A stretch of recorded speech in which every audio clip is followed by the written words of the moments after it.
मणिपुर जो जल रहा है यही अपना हिंदू राष्ट्र है। तो इंडिया की भी आलोचना हमारे प्रधानमंत्री जी ने की, उसकी तुलना उन्होंने इंडियन मुजाहिदीन। तो प्रधानमंत्री जी एक दो दिन में यहाँ महाराष्ट्र में आने वाले हैं, गद्दारों के साथ बैठने वाले हैं, जिनके ऊपर भ्रष्टाचार के आरोप किए उनका सत्कार करने वाले हैं। यही हमारा हिंदुत्व है। मणिपुर भी मैंने कहा ना कि वहां शांति करनी है तो भेजो ना ईडी इनकम टैक्स सीबीआई को, भेज दो, वापस आते ही के देखो। और शायद एक बात हो सकती है, अमित शाह जी एक बार जाके आए, दोबारा भेजो, जितने सारे वहां के जो लोग हैं दंगा फसाद करने वाले सारे बीजेपी में ले लो, मणिपुर शांत हो जाएगा। क्यों, यही तो नीति चल रही है। जो मैंने बात की कि 2-3 दिन में 1 तारीख को शायद प्रधानमंत्री जी आ रहे हैं, मंच पे कौन होगा, आप फोटो देखो, एक अनोखी तस्वीर होगी। अगल बगल में कौन है, मैं भ्रष्टाचार को खत्म करूंगा, करो ना, करो। लेकिन जिनके ऊपर आपने आरोप लगाए 70,000 करोड़ के भ्रष्टाचार के, उन्हीं को लेकर आपने महाराष्ट्र की सरकार जो शिवसेना तोड़कर आपने बनाई थी, मजबूत थी, तो भी और मजबूत करने के लिए उनको तोड़ा। क्यों, और कोई मिला नहीं आपको? लेकिन इंसान में जो भेद करते हैं, पवित्र अपवित्र, इनका हिंदुत्व झूठा है और इनके हिंदुत्व का जो झूठा नकाब है वो हमें खींचना है, वो हमें आपल्याला तो मुखोटा फाड़ून काढायचा है। क्या है हिंदू राष्ट्र? और मैं हमेशा कहता हूं हिंदुत्व है क्या, हिंदुत्व क्या है? मैंने तो हमेशा कहा है, जो मेरे पिताजी कहा करते थे, सिर्फ मंदिर में जाकर जो घंटा होती है ना, घंटा बड़ौनारा हिंदू, वो हमारा हिंदुत्व नहीं है। हमें तो आतंकवादियों को पीटने वाला हिंदू चाहिए, उसे हम हिंदुत्व मानते हैं। और ये लोग क्या करते हैं, जैसे बीच में आप सारे लोगों को पता है, हमारी वज्रमुठ महाविकास आघाडीच्या सभा झाल्या होत्या ना आपल्या, सारे गोर गरीब लोग तिकडे आली होती, सब जाति के सब सारे लोग थे। इन लोगों ने क्या किया, जो बेवकूफ नकली हिंदू है उन्होंने क्या किया, दूसरे दिन जाकर उसमें गोमूत्र शिंपडलं। का? अपवित्र झाले, माणसासारखी माणसं जमलेली त्यांना तुम्ही अपवित्र मानता? ये कौन सा हिंदुत्व है? जो हमारा हिंदुत्व है वो हृदय में राम और हाथ में काम, ऐसा हमारा हिंदुत्व है। लेकिन इंसान में जो भेद करते हैं, पवित्र अपवित्र, इनका हिंदुत्व झूठा है और इनके हिंदुत्व का जो झूठा नकाब है वो हमें खींचना है, वो हमें आपल्याला तो मुखोटा फाड़ून काढायचा है। क्या है हिंदू राष्ट्र? मणिपुर जो जल रहा है यही अपना हिंदू राष्ट्र है। आप सारे लोग बीच में एक जैसे मैं जब मुख्यमंत्री था तो हनुमान चालीसा, अरे जिस हनुमान ने एक सीता के लिए पूरे लंका का दहन किया, सीता हरण हुआ इसलिए रामायण हुआ, द्रौपदी का वस्त्र हरण हो गया इसलिए महाभारत हो गया। दुख की बात तो यही है कि जब द्रौपदी का वस्त्र हरण हो रहा था तो धृतराष्ट्र बैठे थे वहां राजा, लेकिन उनकी तो दृष्टि नहीं थी, दृष्टिहीन थी। आज की सरकार वहां जो बैठी है वो क्या धृतराष्ट्र है? अपने ही देश में मणिपुर में 2 महिलाओं के साथ जो किया गया वो तो सिर्फ वीडियो सामने आए इसलिए पता चला। वहां के मुख्यमंत्री कहते हैं ये ऐसी चीजें तो, ऐसे घटना तो बहुत हुई है। शर्म आनी चाहिए, शर्म आनी चाहिए। राष्ट्रपति महिला है, वो भी आदिवासी है, क्या कर रही है? मैं महामहिम राष्ट्रपति जी से पूछना चाहता हूं, राष्ट्रपति महोदया, आप जिस देश के राष्ट्रपति हो उस देश में महिलाओं की इज्जत भर चौराहे पर लूटी जा रही है, आपको कुछ संवेदना नहीं है? वहां की राज्यपाल महिला है, कुछ कर नहीं रही। अरे हमारे यहां जो राज्यपाल थे कैसे मस्ती करते थे, भेजो उनको वहां पे। मंदिर खोलो, ये खोलो, वो खोलो, क्या इतना आसान था क्या वो कोरोना का संकट? लेकिन ऐसे राज्यपाल वहां क्यों नहीं भेजते? और मैंने तो कहा था कि जैसे जिस वक्त हमने इंडिया पूरे, मैं विरोधी विपक्ष की एकजुट नहीं मानता, जितने सारे देश प्रेमी हैं उन सारे लोगों की जो एकजुट हुई है उसका नाम हमने दिया इंडिया।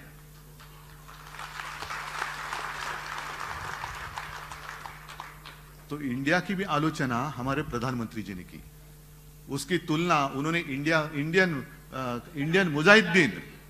तो प्रधानमंत्री जी 1-2 दिन में यहाँ महाराष्ट्र में आने वाले हैं, गद्दारों के साथ बैठने वाले हैं, जिनके ऊपर भ्रष्टाचार के आरोप किए उनका सत्कार करने वाले हैं। यही हमारा हिंदुत्व है। तो मैं प्रधानमंत्री जी से पूछना चाहता हूं, जब भी आप विदेश जाते हो तो प्राइम मिनिस्टर ऑफ इंडिया, एक देश की शान की बात होती है। अरे अपने देश का प्रधानमंत्री देखो, कौन है बाद में, लेकिन देश का है। तो प्राइम मिनिस्टर ऑफ इंडिया का मतलब क्या है? आप इंडिया, मेरे देश को वहां जाकर रिप्रेजेंट करते हो कि इंडियन मुजाहिदीन के प्रधान सेवक बनकर जाते हो? मुझे बताओ। ये आए हैं अपने प्राइम मिनिस्टर ऑफ इंडिया जो रिप्रेजेंट कर रहे इंडियन मुजाहिदीन, आतंकवादियों को। ऐसे होता है? इतनी आपकी सोच गिरी गई। और जिस हिंदू राष्ट्र की बात कर रहे हैं, इसलिए मैं भी एक कागज पर, जैसे संजय जी ने कहा, मैं भी 2 पंक्तियां लिख के लाया हूं। आज के देश की स्थिति कैसी है? खुलेआम महिलाओं के साथ अत्याचार हो रहा है। उस वक्त जब द्रौपदी का वस्त्रण हो रहा था तो भगवान श्री कृष्ण आए थे और उन्होंने उनकी लज्जा बचाई थी। लेकिन अब कौन है? कौन बचाएगा? जो विश्व में पूरे ताकतवर नेता है, विश्वगुरु है, महाशक्तीचा बाप, पण त्यांच्या राजवटीमध्ये महिलांची आबरू लुटली जाते, कसं त्यांची धिंड काढली जाते। कौन बचाएगा मेरे इन माता और भगिनी, जो माता और बहनें, उनकी इज्जत कौन बचाएगा? कौन आएगा? श्री कृष्ण। और इसलिए कुछ पंक्तियां जो मला वाटतं कवि उपाध्याय जी थे, उनकी कविता है, मैं खास करके लिख के लाया हूं क्योंकि गलती ना हो जाए। पूरी कविता पढ़ने जैसी है, लेकिन पूरी कविता ही नहीं पढ़ूंगा, 4 ही लाइनें। और उन्होंने लिखा है कि अब द्रौपदी क्या करेगी? तो उन्होंने द्रौपदी के लिए कहा है, सुनो द्रौपदी शस्त्र उठा लो, अब गोविंद ना आएंगे। अब गोविंद आने की उम्मीद छोड़ दो। गोविंद तो बैठा है अपनी आंखों पर पट्टी बांधकर, धृतराष्ट्र जैसे।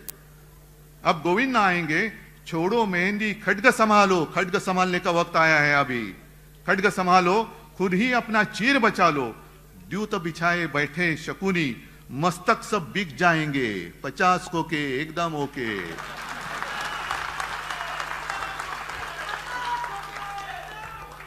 मस्तक सब बिक जाएंगे, सुनो द्रौपदी शस्त्र उठा लो, अब गोविंद ना आएंगे। क्या यही हमारा हिंदू राष्ट्र और यही हमारे हिंदू राष्ट्र की कल्पना है? राम मंदिर बनेगा खास कर उत्तर भारतीयों के लिए या हिंदुओं के लिए बनेगा, लेकिन किसने बनाया? वो मोदी जी ने नहीं बनाया, कोर्ट के फैसले ने बनाया है। वो जब बाबरी गिराई गई थी तो ये सारे बीजेपी के लोग, सारे, मैंने मेरे भाषण में कहा है कि ये सारे जितने सारे चूहे हैं ना, त्या चुह्यांच्या बिळामध्ये घुसले होते भाजपवाले। सब चूहे बाहर आए थे। तो एक पत्रकार ने चूहे को पूछा, अरे क्यों भाई, आप आपके घर में नहीं, क्यों नहीं? अरे क्या करूं, वो बीजेपी वाले घुसे, बाबरी गिर गई ना, बाबरी गिराई गई तो ये सब लोग भाग गए। तेव्हा उंदराच्या बिळात लपणारे तुम्ही, जेव्हा मैं गया था वहां अयोध्या में, सारे लोग थे, राजन भी थे, संजय भी, और आप में से भी कई सारे लोग होंगे। मैं गया था, मुख्यमंत्री होने से पहले गया था, और उस वक्त मैंने मांग की थी कि एक कानून बनाओ और राम मंदिर बनाओ। एक कानून बनाओ, स्पेशल कानून बनाओ।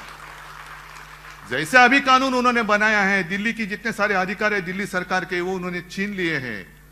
तो वैसे कानून बनाओ और राम मंदिर बनाओ। राम मंदिर के लिए कानून नहीं बनाया, जनतंत्र को खत्म करने के लिए कानून बनाया, जो अभी पारित होने जा रहा है आपके लोकसभा और राज्यसभा में मंजूर होने के लिए। तो कहां गई आपकी हिम्मत? क्यों नहीं कर रहे हिम्मत?